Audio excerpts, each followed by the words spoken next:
நாங்கள் இந்த ஈவினிங் எங்கே கிளம்புனோன்னா ஐக்கியாவில் ஷாப்பிங் பண்ண கிளம்புனோம். ஐக்கியாவுக்கு வந்துட்டோம்.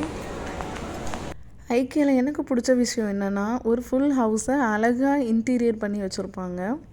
நமக்கு பார்க்குறதுக்கு ரொம்பவே இன்ட்ரெஸ்டிங்காக இருக்கும். வீட்டுக்கு தேவையான எல்லா திங்ஸுமே நம்ம இங்கே வாங்கிக்கலாம்.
இதோட முடியுது. இன்னொரு vlogல மீண்டும் சந்திப்போம்.